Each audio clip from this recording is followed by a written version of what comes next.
Regresamos en Camino a los Pinos. Estamos analizando las características y los antecedentes históricos de la residencia oficial de Los Pinos, precisamente el lugar en donde se toman las decisiones más trascendentes para todos los mexicanos. Vamos a analizar con detalle a los habitantes de esta residencia oficial, quienes han sido sus inquilinos y obviamente quienes han definido a lo largo de muchas décadas el avance institucional de nuestro país. No sin antes recordarles a ustedes que queremos seguir en contacto a través de nuestros vínculos en las redes sociales de Twitter y Facebook. Vamos a esta cápsula preparada con gran interés para ustedes.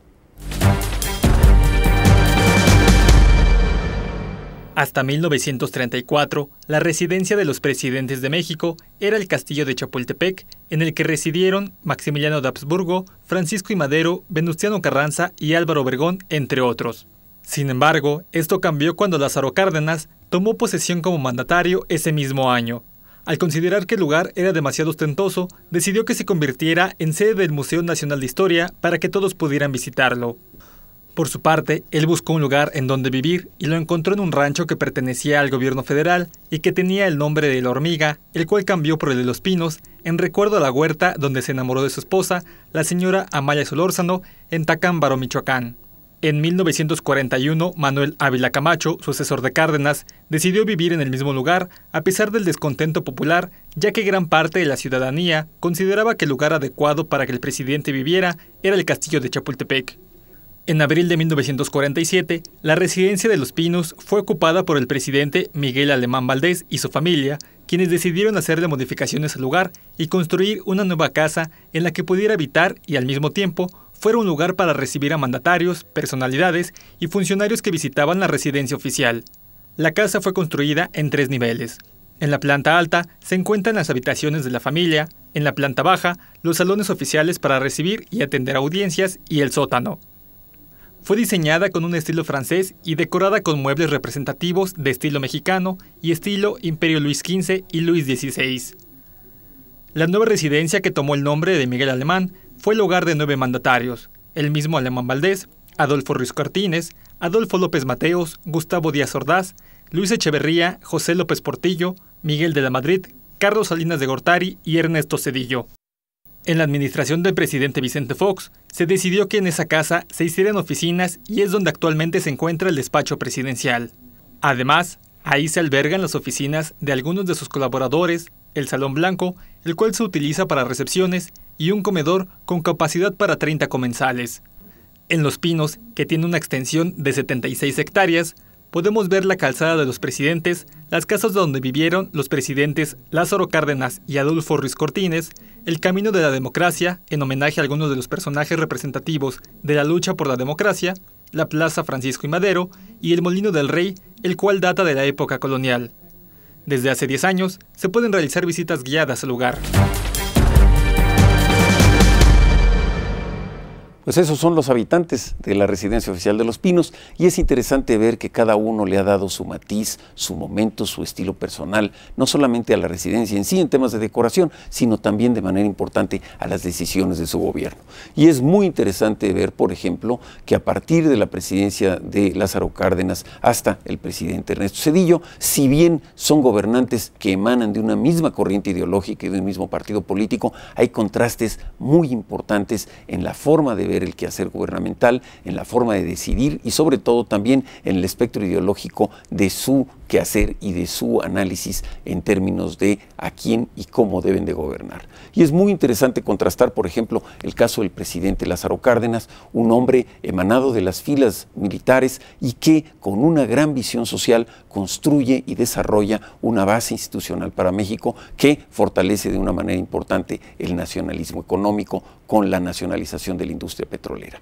Es un caso interesante, es un caso histórico, y que de ahí la parte que toma cada uno de los presidentes como referencia personal en su gobierno trata siempre de identificar qué proceso de decisión lo llevará a los libros de historia y será siempre recordado por aquellos hechos que durante su mandato beneficiaron a la nación. De la misma manera, aunque habíamos comentado, el presidente Ávila Camacho, quien tuvo que enfrentar las vicisitudes y los riesgos de la Segunda Guerra Mundial, y posteriormente el presidente Miguel Alemán, el primer presidente civil electo profesionista emanado de las universidades públicas de México, que a partir de entonces se establece una nueva tendencia en la lista de valores y decisiones no escritas para ser presidente de la República, que significaba tener, en este caso, una profesión, ser civil y obviamente haber estudiado en una universidad pública de nuestro país. Este proceso y estas, repito, reglas no escritas estuvieron vigentes mucho tiempo, y en el caso del presidente Miguel Alemán, pues se le dio una visión contrastante a su mandato,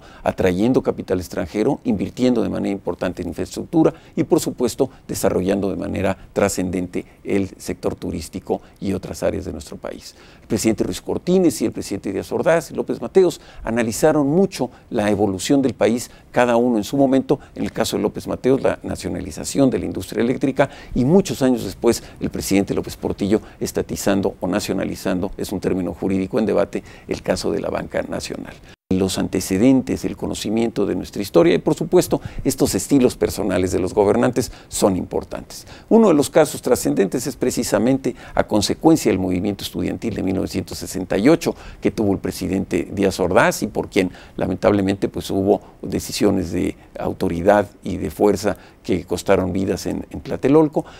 Cambia el estilo del presidente Echeverría y él, como dice, se quita la corbata y se va al campo y establece ese periodo personal de gobierno en la indumentaria tradicional mexicana de la guayabera. Posteriormente, el presidente López Portillo, en contraste, utiliza cuellos redondos o cuellos de tortuga, y es muy interesante ver en esa época el mimetismo del sistema político mexicano a parecerse o vestirse o arreglarse de manera semejante al presidente en turno. Este proceso de autoridad moral y de hasta marcar la moda, pues han sido también situaciones curiosas cuando, por ejemplo, vemos al presidente Fox que con botas y camisa azul se presenta en distintos escenarios, a veces quizá inapropiadamente, pero lo determinan con ese estilo personal y con ese símbolo emblemático de su indumentaria y de su forma de gobierno. La relación con el ciudadano también cambia, también se acerca y también se transforma en la forma como uno de los gobernantes va aprendiendo en esta historia no escrita, en esta historia oral de tradiciones que México va conociendo, como hoy en este programa que estamos analizando ciertos antecedentes. Estos son casos interesantes, pero finalmente lo trascendente y lo importante es el proceso y la forma de la toma de decisiones. El gobernante tiene también la decisión de modificar su estructura de decisión y modificar la administración pública y las secretarías a su cargo. De esta manera también a lo largo de este periodo que hemos visto de los habitantes de Los Pinos han cambiado el nombre y la función de las dependencias públicas, ha cambiado la estructura de la autoridad y del sistema de decisión que tiene el presidente, a los que antes se les llamaba ministros y hoy se les llama secretarios, y conservamos una figura peculiar dentro de la administración pública que es la oficialía mayor de las secretarías, que es en donde se administran los recursos humanos y materiales de cada dependencia gubernamental federal, y que es un interesante tema que nos evoca a aquellos periodos de administración militar. Quizá en el futuro debería llamarle Subsecretaría de Administración Interna de las Dependencias, pero en fin, eso es parte de lo que todavía tiene México mucho por recorrer y por evolucionar. Por ejemplo, cambió la autonomía del Banco de México y es ahora una organización independiente, ajena a las modas o a los intereses políticos del gobernante. También, como lo comentamos aquí en varias ocasiones, la forma de decisión de los procesos electorales cambia de estar circunscrita dentro de la Secretaría de Gobernación hacia un órgano ciudadano autónomo como es el Instituto Federal Electoral, y así sucesivamente la evolución de nuestro sistema político trasciende y avanza en la medida también que los presidentes van conociendo y evolucionando en la experiencia de sus predecesores. Independientemente de que sea o no del mismo partido, se aprende de la historia y se aprende del antecesor, y de esta manera nosotros construimos esta cultura política mexicana. Vamos a un corte y continuamos en Camino a los Pinos.